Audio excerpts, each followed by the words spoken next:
বিষয় হলো যে কোরআন থেকে আঙুরের মদ হালাল না হারাম, তাই তো নাইম ভাই? বিষয় তো এটাই,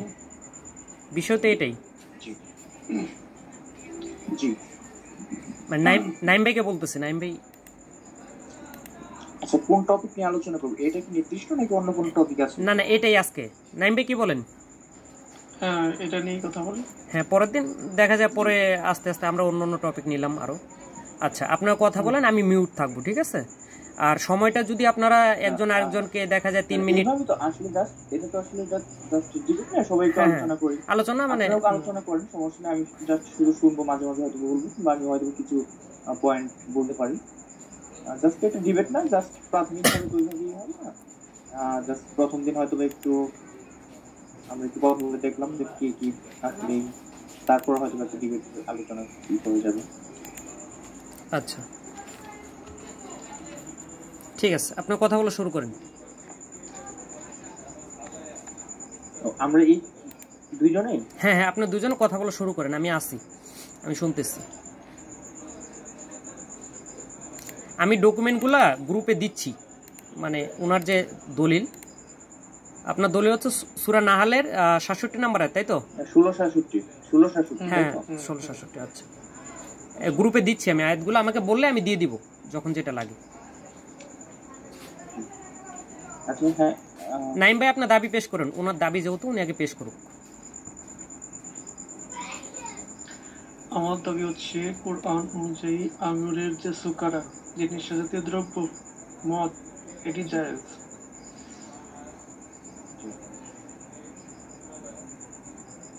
এটা হচ্ছে 1667 প্রেক্ষিতে, তাই না? জি, গ্রুপে দিচ্ছি, আপনি দেখেন একটা বা জি। আর যে 590-তে যেটা বলা হয়েছে, যে সেটা আপনি যদি মদ সংক্রান্ত আয়াত দেখেন, মদ কি পাঁচ একদম সরাসরি একবার হারাম হয়েছে নাকি স্টেপ বাই স্টেপ? আমরা এখানে মদ নয়, আমরা এখানে আরবি শব্দটি দেখব। হ্যাঁ, আমরা ওই মদের বিষয়ে যাব, ওই আঙ্গুরের মদের বিষয়েও যাব। তার আগে আমরা একটু ডিটেলস একটু জেনে নিই।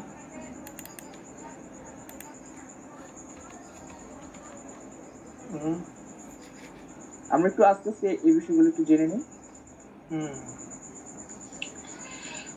আসলে আমার বক্তব্য হচ্ছে, আল্লাহ কোরআনে যে শব্দ দ্বারা যেটাকে হারাম করেছেন, আমরা ওটাকেই হারাম বলবো, এর বাইরে কোনোটাই হারাম বলবো না। আমার কথা একটাই, আল্লাহ কোরআনে খমরকে দেখেন, খমরকে আল্লাহ কিন্তু সরাসরি হারাম করেন নাই।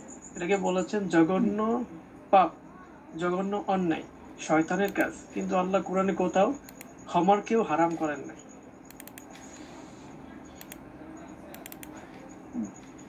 আচ্ছা, আপনি বলতে থাকেন, আমি শুনছি। হ্যাঁ, এটাই আমার। কিন্তু আল্লাহ কোরআনে যে সূরা নাহলের যে 67 নং আয়াত, এখানে আল্লাহ সুকারা, সিন কাফ র শব্দটি ব্যবহার করছে। এই একই শব্দটি কোরআনে আসছে মোট 6টি আয়াত, 6টি জায়গায় আছে, আপনি দেখতে পারেন।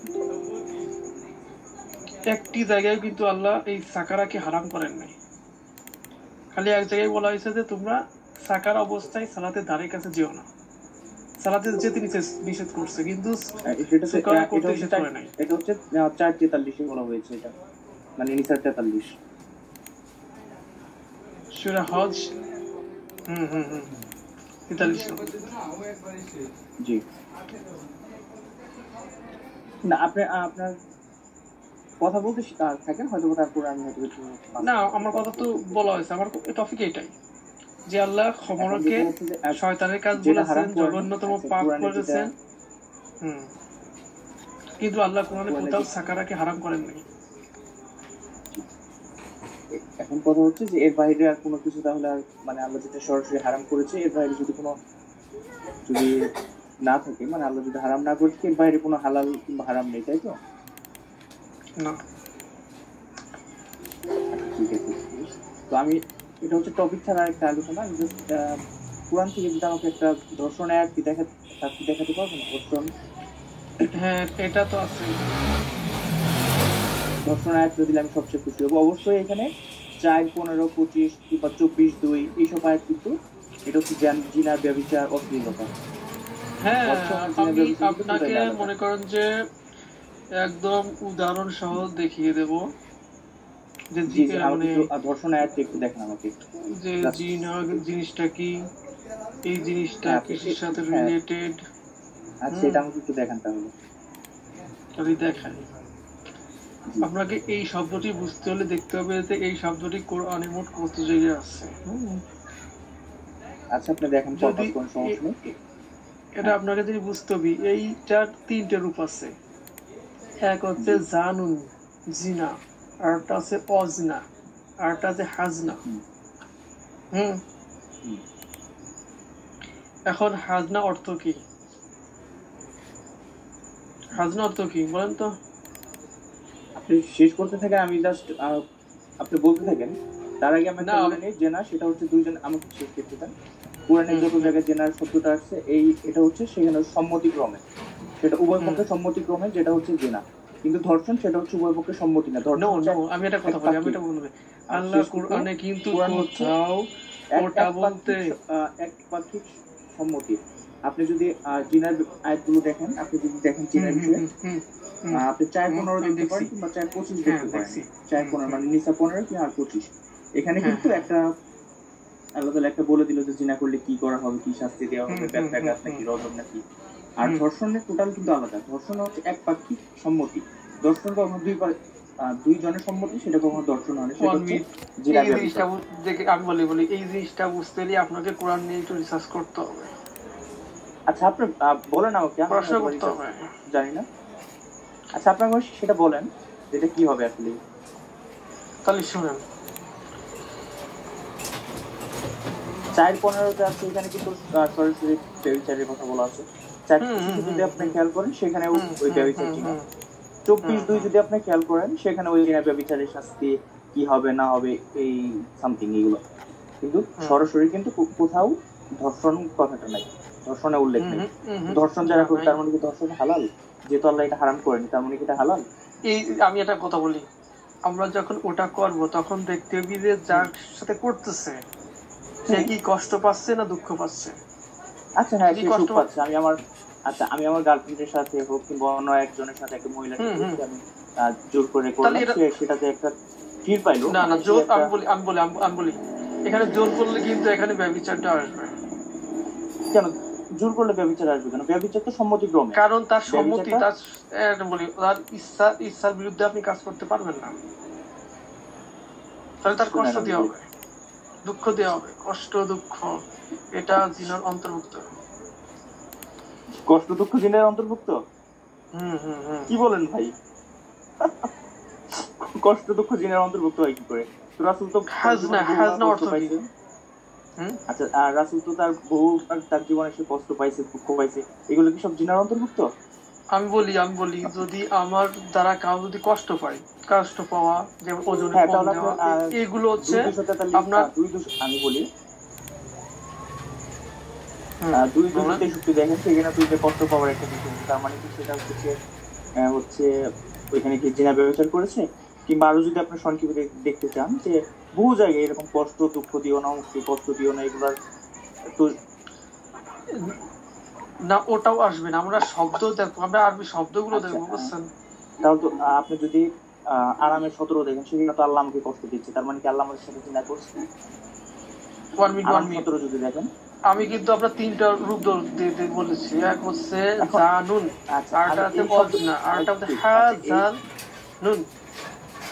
এই শব্দগুলো এগুলো হচ্ছে যে মূল ধাতু। আমি বলি এইগুলোর যে মূল ধাতু, এটা আমি সেটা আমি আসলে সিলেক্ট করবো কিভাবে, যে এইটার শব্দ আমি এটার জন্য নিব, এটার জন্য আমি এটার জন্য নিব। সাপোজ একটা উদাহরণ দিই, আমি এই 3টা শব্দের মধ্যে আমি বলি 3টা শব্দের মধ্যে কিন্তু জানুন শেষ করতে দেন, আমাকে শেষ করতে দেন। পুরা হারাম, এই শব্দটার দ্বারাও কিন্তু একটা অপবিত্র জিনিস, কিন্তু মানে নিষিদ্ধ, হারাম। আবার সেম হারাম দ্বারাও কিন্তু আল্লাহ তাআলা বোঝাচ্ছে মসজিদুল হারাম, সম্মানিত মসজিদ যেটা। তাহলে আমি এখানে আসলে ই করবো কিভাবে, মানে জাস্টিফাই করবো কিভাবে যে কোন অর্থ দ্বারা কোনটা বোঝাচ্ছে? সিম্পল। দেখেন, হাজনা শব্দটি কোরআনে 42টি আয়াত আছে, দেখুন। আচ্ছা, আমি আরেকটা কথা বলি ভাই, শুনেন। টপিকটা এক জায়গায় ফিক্স থাকবে না, এক জায়গা থেকে আরেক জায়গায় চলে যাবে। এখন সেম কথা দ্বারা হ্যালো বলেন।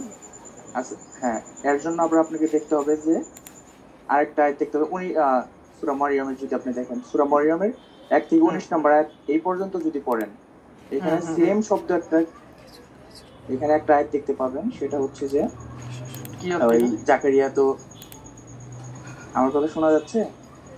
হ্যাঁ শুনতেছি, বলেন। হ্যালো, হ্যাঁ শোনা যাচ্ছে, বলেন। আপনি যদি সূরা মারইয়ামে খেয়াল করেন 1 থেকে 19 নম্বর আয়াতে দেখবেন যে ওই জাকারিয়া তার ছেলে ইয়াহিয়ার মানে জন্ম বিষয়ে একটা বলা হচ্ছে, বা জাকারিয়ার জন্মটা ইয়াহিয়ার জন্মটা যেভাবে হবে একটা নিদর্শন। আবার সেম আয়াত সেম অনুরূপ ভাবে সেটা মরিয়মের ওই মানে ঈসার জন্মের ব্যাপার ব্যবহার করা হচ্ছে। সেম আয়াত। আমি মনে হয় আপনাকে বুঝাতে পারছি না বিষয়টা। আমি বলি, আপনি ওই সেম আয়াত দেখবেন কি জন্য? আমরা দেখবো যে একই শব্দ এখন একটা এখানে শব্দ নিয়ে কথা হচ্ছে। কারণ আমি বলি আপনি একটি সূরা, আপনি একটি মাত্র সূরা কয়েকটি মাত্র গুটি কয়েক আয়াত দিয়ে আপনি বুঝতে পারবেন না। আপনাকে মেন হচ্ছে কোরআন বুঝতে হলে আরবি শব্দ লাগবে, ঠিক আছে? শুধু বাংলা অনুবাদ করে কিছু বোঝা যায় না আপনার, এক কথা। আমি আগে শুধু বাংলা অনুবাদ পড়তাম, কিন্তু অনুবাদ এক একজন এক একটা লিখতো, যার কারণে আমি আরবিটার উপর বেশি গুরুত্ব দিচ্ছি। আরবি তো অবশ্যই পড়তে হবে। হ্যাঁ, আপনি বলেছেন যে ওই যে রেপের বিষয়টা যে ওইখানে কিভাবে আসবে, তাই না? আমি যার সাথে জোর করতেছি তাকে তো দুঃখ দেওয়া আসছে, কষ্ট দেওয়া আসছে, তার ইচ্ছার বিরুদ্ধে কাজ করা হচ্ছে। এটা কি ব্যভিচারের অন্তর্ভুক্ত না? তার ইচ্ছার বিরুদ্ধে কাজ করলে সেটা ব্যভিচার হবে কি করে? অবশ্যই, কারণ এটা হাজ না ভাই, হাজানুন হাজনা। আবার ওজনে কম দেওয়া এটিও আপনার ব্যভিচারের অন্তর্ভুক্ত। এটাও কি ওজনে কম দেওয়া ব্যভিচার? কারণ এর ভিতর জানুন আছে, জানুন, ওটার ভিতর হাজানুন জানুন। আচ্ছা ভাই শুনেন, কি আর বলবো আমি, যদি ওজনে কম দিয়ে ব্যভিচার হয় তাহলে ব্যভিচারের শাস্তি দিয়ে আছে, ধরেন 100 বেত, অবশ্যই 100টা বেত মারতে হবে। হ্যাঁ, তাহলে যদি ওজনে কম দেয় তাকে 100 বেত মারতে হবে, কিংবা ওর ঘরে বন্দি করে তাকে 100টা বেত মারতে হবে। কুরআনের আদেশ। তাহলে আচ্ছা ভাই, নতুন আমি অনেক কিছু জানছি না, আরো নতুন জানবেন। কারণ আমি বলি আপনি এতদিন হচ্ছে সুন্নি আহলে কোরআনদের আহলে হাদিসদের সাথে কথা বলছেন, আর এখন পর্যন্ত তো কোরআনের অনুসারীদের সাথে কথা বলেন নাই, বলছেন? শুনুন ভাই, আপনি আহলে কোরআন কতগুলো চেনেন? আমি মনে করি যে আপনার থেকে যারা টপ লেভেলে আছে, হয়তো বা আমি আবু সাইদ ভাই, তারপরে আমি আবু সাইদ ভাই আছে, আমিরুল মাস্টার আছে, জাহাঙ্গীর ভাই আছে, তারপরে হচ্ছে আপনার কামাল ভাই আছে। ওদের আপনি জিজ্ঞাসা করতে পারেন যে আসলে ওদের সাথে আমার কথা হয়েছে কিনা এর আগে কখনো, তো হয়তো তাহলে বুঝতে পারবেন। তো এগুলো তো হচ্ছে আপনি আমিরুল ভাইয়ের সত্য কখনো গোপন থাকে না বই পড়েছেন কিনা? অবশ্যই বই আমার কাছে আছে। আবু সাইদ ভাইয়ের বই ইসলাম, না এদের বই পড়ি না, আমি ওদের ভিডিও দেখি। হ্যাঁ, ভিডিও দেখি। তারপর হয়তো আপনি মাহবুবুল্লাহ যশোরীর অনুসারী আছে, হয়তো হাসিবুল হক চিশতি, এদের নাম শুনেছেন কিনা আমি জানি না, তো নাও শুনতেও পারেন। তারপরে যে একটা মগা আছে সজল রুশান, না ও তো হানাফি, সজল রুশান তো হানাফি, ও ঈদের নামাজ পড়ে। তারপর হয়তো আপনি আরো জানেন, হয়তো যদিও ইন্টারন্যাশনাল ভাবে আপনি আর রাশেদ খলিফার নাম শুনেছেন কখনো? না, শুনি নাই, মনে হয় না। এগুলো হচ্ছে আর টপ লেভেলের যারা অনলি কুরআনিস্ট, টপ লেভেলের যারা, এগুলো হচ্ছে যে তাদের মধ্যে একজন বর্তমান সময় বাংলা। তারপর যদি বাংলাদেশে ওয়াহিদুজ্জামান দেখেন, তারপরে যে ইঞ্জিনিয়ার এনামুল হক, এগুলো হচ্ছে টপ লেভেলে। এদের প্রত্যেকের সাথে আমার কথা হয়েছে, যোগাযোগ হয়েছে। যদি তো সেই হিসেবে আমার মনে হয় না যে নতুন করে আমাকে এই বিষয়ে একটু জ্ঞান দিতে হবে কিংবা জানাইতে হবে যে আমি আলোর করার বিষয়ে একটা জানি কি না জানি। তো আপনি আপনার বক্তব্য পেশ করতে পারেন। এখন আমি আরেকটা বিষয় হচ্ছে যে যদি মাপে কম দিলে হোক 100 ব্যবসাঘাত করতে হয়, কিংবা এটা যদি জিনা ব্যভিচার হয়, তাহলে তো জিনা ব্যভিচারের শাস্তি মৃত্যুদণ্ড, তাহলে সেটাও কি এখন বল থাকবে? না জিনা ব্যবচারের শাস্তি মৃত্যুদণ্ড না, মৃত্যুদণ্ড নয়, 100টা বেত মারতে হবে। 4:25 কি বলে? 4:25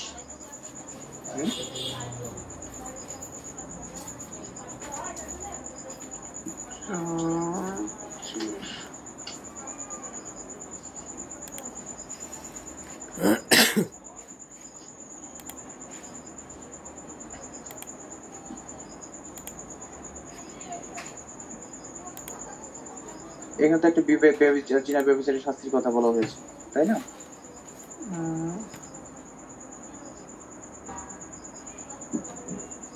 প্রথম কথা, আচ্ছা এখানে ভালো করে দেখুন, এখানে কি এই শব্দটি কি আছে নাকি দেখেন, ভালো করে দেখেন। এখানে কিন্তু জানুন নাই, আছে দেখেন, ভালো করে দেখুন। আমি দেখছি। এর ভিতরে দেখুন তো জানুন শব্দটি আছে নাকি। 4:15 তো বন্দি রেখে অবস্থায় মৃত্যু দিতে হবে, তাই না? 1 মিনিট, এখানে আছে মাসাফিহিনা, মাসাফিহাতি, মাসাফিহাতিউ। এই মাসাফিহাই মানে কিন্তু ওটা না, মাসাফিহাই এটির অর্থ হবে হচ্ছে জবরদস্তি করা, জোর করা, বুঝতে পারছেন? এখন 4:25 আমি আস্তে আস্তে শেষ করি। 4:25 জিনা ব্যভিচারে কিন্তু একটা শাস্তির কথা বলা হয়েছে। নো, এটাকে আমি বলি শোনেন, আমি এখানে জানুনটা আনবো না, কারণ এটার সাথে এটা রিলেটেড না। কি আপনার বুঝ নিলে তো হবে না, তাই না? না, আমার বুঝ না, আমার দেখতে শব্দগুলো কি কি শব্দ আছে ক্লিয়ার। এখন আমি আপনাকে নোট রাখার জন্য 4:25 একটু পড়ালাম, এখন আপনি রিটার্ন চলে আসেন 4:15। না আমি বলি এখানে দেখেন 4:15 তে রিটার্ন আসেন। মাসাফিহাইন, আপনারা জিনিসটা বুঝতে, মাসাফিহাতি এর অর্থ কি বলেন তো? এখন আমাকে জাস্ট শেষ করতে দেন। আপনি 4:25 পড়েছেন, আপনি বাংলায় পড়েন কি আরবি পড়েছেন তো, তাই না? আমি বাংলা বলছি তো, এখানে আরবি শব্দগুলো দেখবেন। আচ্ছা আপনি আরবি দেখেন। এখন 4:15 তে চলে আসেন, 4:15 তে চলে আসেন কাইন্ডলি। 4:15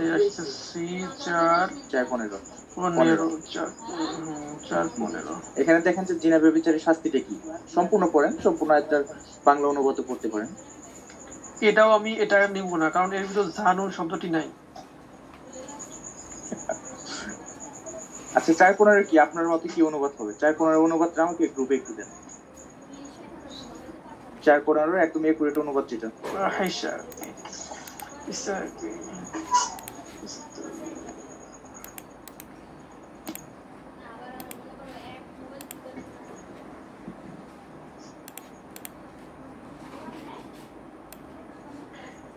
এটার অনুবাদ করতে আমার একটু সময় লাগবে, ঠিক আছে? জি আপনি সময় করে অবশ্যই দিবেন আমাকে। কিন্তু এইখানে আপনার ওই জানুন এখানে আসবে না। আচ্ছা ভাই, এখানে জানুন থাক বা না থাক সেটা পরে বিষয় না, থাকতে হবে।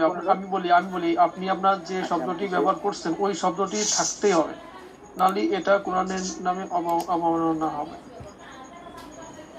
আপনি 4:15 একুরেট অনুবাদটা দেন আমাকে, গ্রুপে একটু দেন। 4:15 দেওয়ার পর আমরা হয়তো বাকি আলোচনাতে একটু যাবো।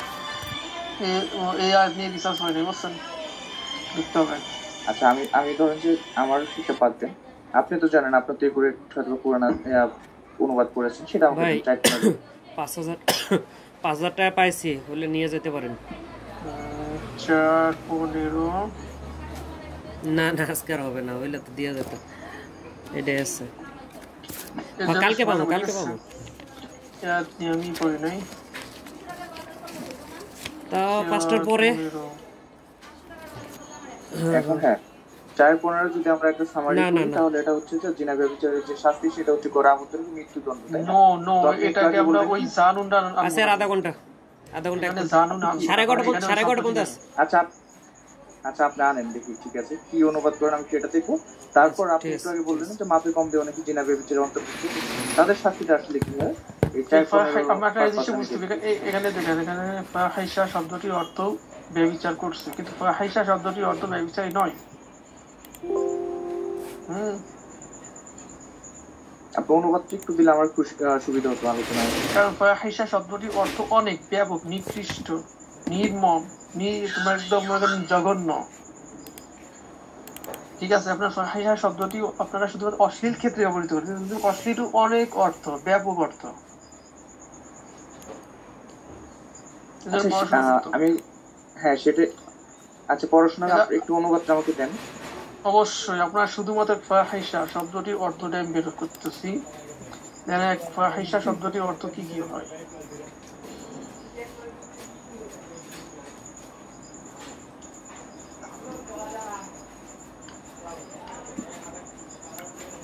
ফাহিশা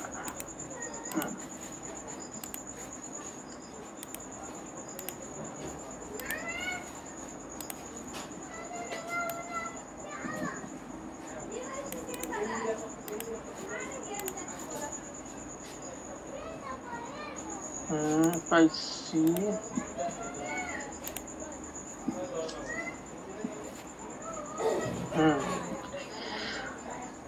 দেখেন কি কি অর্থ হয়। নোংরা হওয়া, খারাপ হওয়া, নৃশংস হতে, বিশাল হওয়া, অতিরিক্ত হওয়া, স্পষ্টবাদী হতে, খুব কুৎসিত বা ঘৃণ্য কিছু, কদর্যতা। আচ্ছা আপনার মন মতো করে আপনি একটা অনুবাদ করে আপনি একটু এখানে দেন, তারপর অনুবাদ দেখার পর আমি হয়তো বাকি আলোচনা করব। আমি বলি আপনি যেটা বললেন না এখানে এইটা আসবে না, কারণ এর ভিতর জান। আচ্ছা ভাই আচ্ছা না আসলো। আচ্ছা ভাই না আসলো, আপনি যেটা বুঝছেন 4-15 আয়াত দিয়ে যেটা বুঝতেছেন সেটা আমাকে একটু দেন। হ্যাঁ দিচ্ছি, সিম্পল একটা বিষয় ভাই, দিচ্ছি।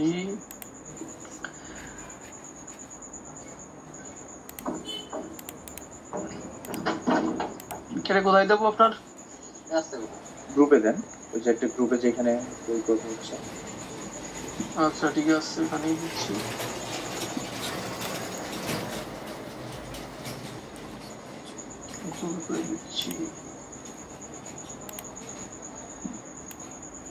অবশ্যই এগুলো কিন্তু আপনি যেটাই দেন এগুলো কিন্তু হয়তো বা স্ক্রিনশট নিয়ে নেওয়া হবে, তো সেই হিসেবে দিয়েন। যা খুশি তাই করেন, সমস্যা। জি অবশ্যই। তো অনুবাদ আবার হাসির খোরাক বানায় না সবাইকে। আসলে কিছু নেই, কারণ যেটার অর্থ সেটাই দিব। জি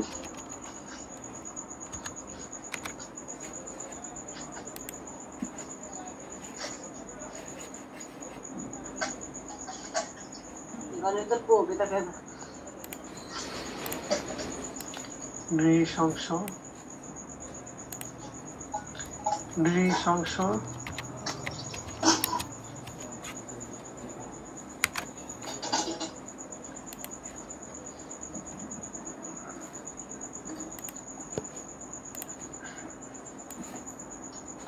ঘৃণিত,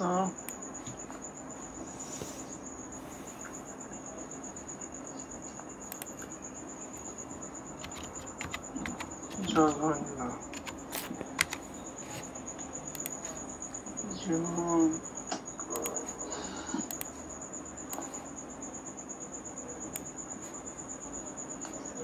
কাজ।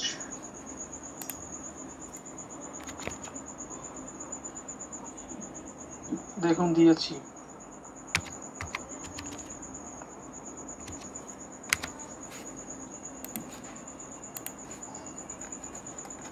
দেখুন দিছি। আচ্ছা জি হ্যাঁ ভাই, আমি কি একটু বলতে পারি? ভাইজান আমি কি একটু বলতে পারি? 1 মিনিট শুনতে পাচ্ছেন আমাকে? হ্যাঁ বলেন। আচ্ছা, মানে আপনি ব্র্যাকেটে দিচ্ছেন, ব্র্যাকেটে অর্থ কি তিনটাই নিব না আমরা একটা নিব? এর ভিতর যে কোনো একটা নেন। আচ্ছা, আমরা যেটা ভালো লাগে, মানে যে কোনো একটা নিতে হবে অর্থ, অবশ্যই তিনটা তো একসাথে নেওয়া যাবে না, তাই না? আপনি বলেন কোনটা নিব, যে কোনো একটা দেন। আপনার যেটা ভালো লাগে। নৃশংস আমার কাছে ভালো লাগলো। হ্যাঁ এটাই নেন। আচ্ছা, তো এই ফাহিশা শব্দ তো কোরআনে আরো কয়েক জায়গায় আসছে, তাই না? আচ্ছা, সে আয়াতগুলো আমি আপনাকে দিচ্ছি। হ্যাঁ সে আয়াতগুলো দিচ্ছি। এই এক, কোনটা দিলাম? আচ্ছা শুরু থেকে দেই। এই একটা দিলাম। আমি সার্চ দিলে অনেক ক্লিয়ার। আচ্ছা কত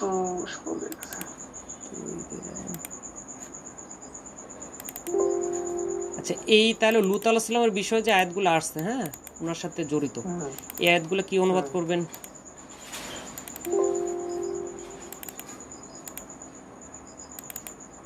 এখানে ওটাই দেব, নৃশংস কাজ করছো।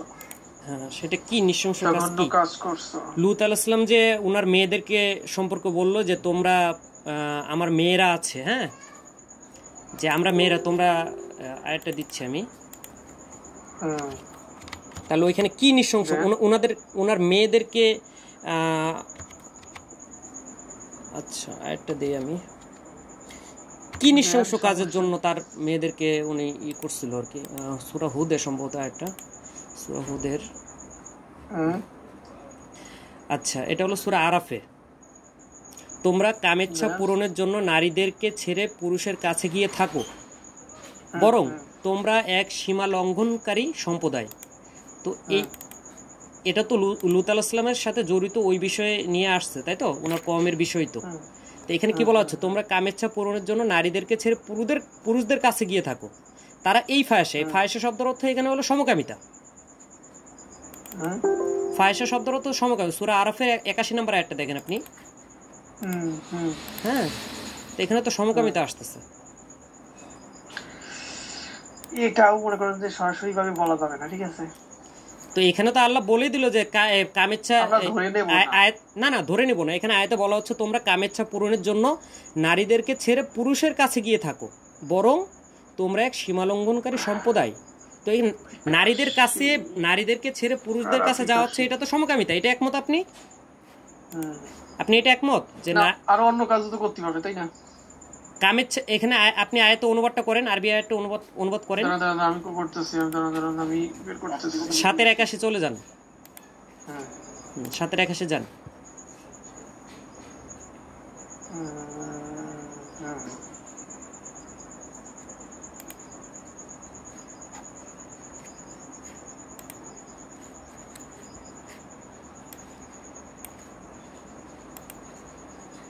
হ্যাঁ, প্রিন্স ভাই শুনতে পাচ্ছেন আপনি? প্রিন্স ভাই,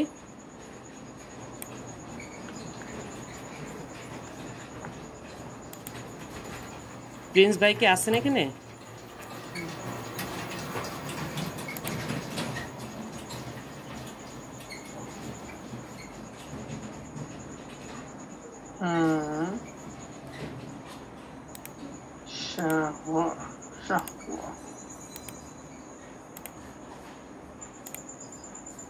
চলে গেছে নাকি সবাই? না আছি আমি। শাহওয়াত শব্দের অর্থ কি? যৌন তৃপ্তির জন্য। ডিকশনারি দেখেন, এটার অর্থ হচ্ছে লালসা। শাহওয়াত শব্দের অর্থ হচ্ছে যৌন তৃপ্তি, লালসা। আমি যেটা বলছি সেটা কি ভুল? আমি যেটা বলছি সেটা কি ভুল? আমারটাকে ভুল প্রমাণ করতে হবে আপনার। ওয়েট, আচ্ছা, একটা অর্থ নেব কি জন্য? আমরা তো অনেক অর্থনীতি পাই, তাই না?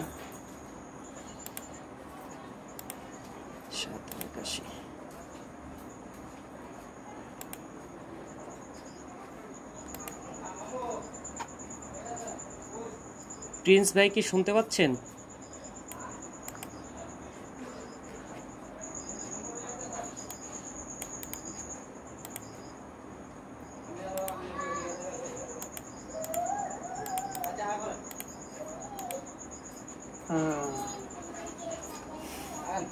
অর্থ বের করি।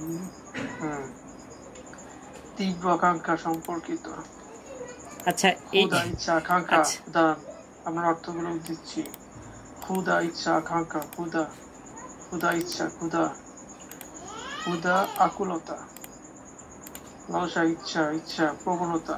আচ্ছা, আপনি 27 নম্বর সূরার 55 নম্বর আয়াতে যান। এখানে এই আয়াতটা সেম কথা বলা হচ্ছে। শাহওয়াত শব্দটা এখানেও আসছে। হ্যাঁ, এটা কি বিশ্বাসযোগ্য যে তোমরা কাম চাহিদা পূরণের জন্য নারীদেরকে ছেড়ে পুরুষদের কাছে যাও? বস্তুত তোমরা অতি মূর্খতা সুলভ কাজ করছো। তে নারীদেরকে ছেড়ে নারীদের কাছে কি জিনিস আছে যেটা ছেড়ে পুরুষদের কাছে যাওয়ার কারণে আল্লাহ তাআলা বলতেছে যে তো এটা অতি মূর্খতা সুলভ কাজ। এখন নারীদেরকে মারধর করলো, আপনি ধরেন যে নৃশংস, তোমরা নারীদেরকে মারধর না করে পুরুষদেরকে মারধর করতেছো, এটা অতি মূর্খতা সুলভ কাজ। এটা কি আয়াতের অনুবাদ কি এমন হবে? তোমরা নারীদেরকে আচ্ছা তোমরা তো ডাকাতি তো করতে পারতো নাকি? আচ্ছা তাহলে ধরেন ডাকাতি, তাহলে আমরা অর্থ নিব তোমরা নারীদের কাছে ডাকাতি না করে পুরুষদের কাছে ডাকাতি করতেছো, এটা অতি মূর্খতা সুলভ। মানে ডাকাতি করলে নারীদের সাথে করতে হবে।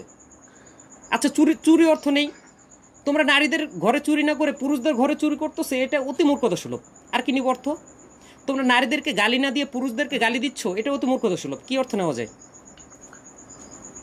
আপনি দেন যে কোন জিনিসটা নারীদের সাথে না করে পুরুষদের সাথে করার কারণে আল্লাহ তাআলা বলতেছে এটা অতি মূর্খতা। আচ্ছা আপনি 1 মিনিট, আপনি একটি মাত্র আয়াত নিচ্ছেন কিসের জন্য? আমি দুইটা আয়াত আপনাকে দুইটা দিলাম আমি এখানে। আপনি ইসি দেন, আপনি যে শাহওয়াত শব্দটা কোরআনে দুইবার আসছে। দাঁড়ান দুইবারের বেশি আসছে কি? সূরা এই যে সূরা 21 নং আয়াত 121 নং সূরা 102 নং আয়াতে আছে। আমাকে শাহওয়াত শব্দ দেখাবেন আপনি।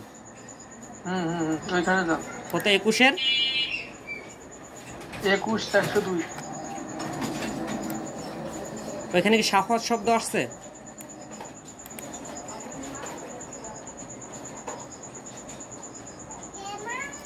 আমি শাহওয়াত শব্দ চাচ্ছি। শাহওয়াত শব্দটা আল্লাহ তাআলা কোরআনে কি অর্থে নিচ্ছে?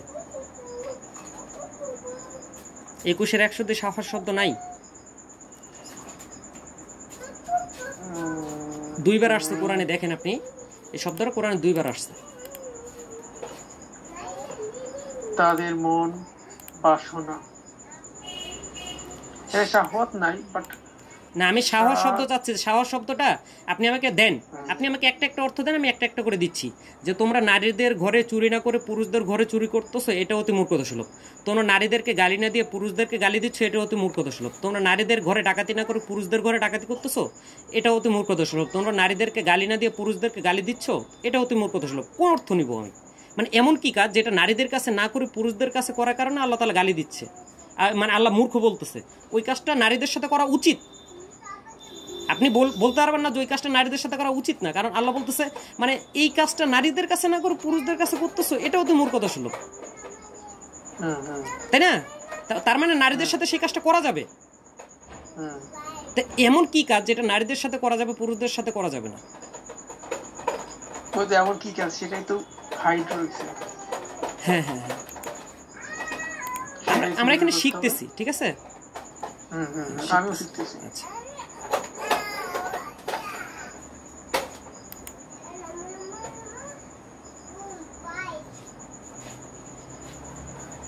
আচ্ছা আপনি এটা সময় নিতে পারেন। আপনার ভাই কি নাম বলেন ভাইজান?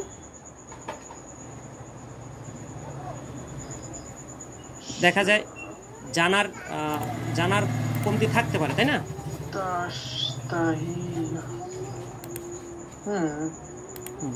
দেখা যায় এটা নিয়ে আমরা অন্য একদিন আরো কথা বলবো যদি আপনি চান। এই পর্যন্তই থাকবে, ঠিক আছে?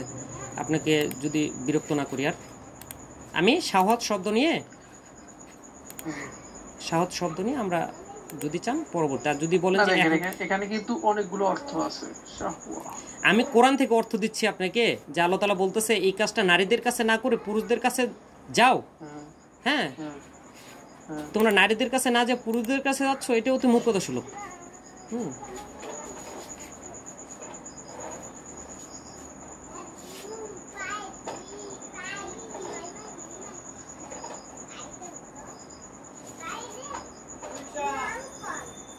মানে তোমরা নারীদেরকে বাদ দিয়ে পুরুষদের কাছে যাও। হ্যাঁ, এটা কি কাজ? পুরুষদের কাছে আসো। ইয়াস্তাহুনা তো হবে না, তাই না? আমি আপনাকে শাহওয়াত শব্দ দিচ্ছি। শাহওয়াত, ইয়াস্তাহুনা কেন নেব? এক একটা অর্থ, এক একটা শব্দ এক একটা অর্থ বহন করে। যেমন সলা, সালাওয়াত, তাসাল্লা, এগুলো কি এক? আপনি যেটা দিচ্ছেন সেটা কি এক? আপনি একটু ভেবে দেখেন যে আমি আপনাকে হ্যাঁ ভাইজান, এখানে এটা আমি আপনাকে যে অর্থটা দিছি, অর্থ ডিকশনারি আমরা না দেখি, আমরা এখানে দেখি না যে শাহওয়াত শব্দটা আল্লাহ তাআলা কি অর্থ নিচ্ছে। এখানে আল্লাহ তাআলা বলতেছে এটা মানে তোমরা কাম চাহিদা নিলাম না, আমি কাম চাহিদা তোমরা নারীদেরকে, মানে কি অর্থ নিব আমি? কি অর্থ নিব এটা যে নারীদের কাছে না যে পুরুষদের কাছে যাও? এটা অতি মূর্খতা সুলভ। মানে ওই কাজটা নারীদের সাথে করা যাবে। তা নারীদেরকে কি গালি দেওয়া যাবে? নারীদেরকে কি নারীদের কাছে ডাকাতি করা যাবে? নারীদের ঘরে চুরি করা যাবে? তীব্র আকাঙ্ক্ষা। সে আকাঙ্ক্ষাটা কি? পুরুষদের কাছে যাওয়ার কারণে সেটা আল্লাহ বলতেছে মূর্খতা সুলভ। আচ্ছা ভাইজান নাম জানি কি বললেন? আচ্ছা আচ্ছা, তো আমরা এই বিষয়টা নিয়ে, এই সাহস শব্দ নিয়ে আপনি একটু ঘাটেন। হ্যাঁ, আমার ভুল হলে আমি ভুল স্বীকার করে নিব, আপনার ভুল হলে বলবেন যে ভাই আমার জানা ছিল না। আমরা অনেক কিছু বলতে পারি, কিন্তু আমরা ডিরেক্টলি ওইভাবে বলতে পারি না যে ওটাই হবে না। বলতে পারি না কেন? তাহলে আপনাকে আমাকে এই অর্থটা দিতে হবে যে আল্লাহ তাআলা কি কারণে বললো যে এটা নারীদের কাছে না যায় পুরুষদের কাছে যাও, সেটা কি? পুরুষদের কাছে যাওয়ার কারণে আচ্ছা অন্য যে কোনো কারণ হতে পারে, সেই কারণটা বলতে হবে না। কারণ আল্লাহ বলতেছে যে নারীদের কাছে না যে তোমরা পুরুষদের কাছে যাও, নারীদের কাছে যাওয়াটা দোষণীয় নয়, পুরুষদের কাছে গেলেই মূর্খতা সুলভ। আচ্ছা ঠিক আছে ভাইজান, এই বিষয় নিয়ে পরে কথা হবে ইনশাল্লাহ। হ্যাঁ, সাহত পর্যন্তই থাক আজকে। ধন্যবাদ। হ্যাঁ, আপনি সাহত শব্দের অর্থ কোরআন থেকে একটা আমাদের যদি বুঝাইতে পারেন, পরবর্তী আমরা আবার কথা বলবো, ঠিক আছে? আমি বলি আপনি মনে করেন যে পরিষ্কারভাবে ওইভাবে বলতে পারেন না যে ওরা ওইটাই করতো না না। আচ্ছা সেটা আপনি আমাকে দিবেন, ব্যাখ্যা দিবেন, আপনিও তো দিতে পারতেছেন না। এই ব্যাখ্যা দায়িত্ব আমার না, আর এটা জানার জন্য আমার কোনো নাই, ইন্টারেস্টেড না। আচ্ছা আচ্ছা, ধন্যবাদ। আমরা এই নিয়ে আমার চার্জ নেই তো, একবারে পরে একসময় কথা বলবো, ঠিক আছে? হুম, আচ্ছা ধন্যবাদ, ভালো থাকবেন। হ্যাঁ।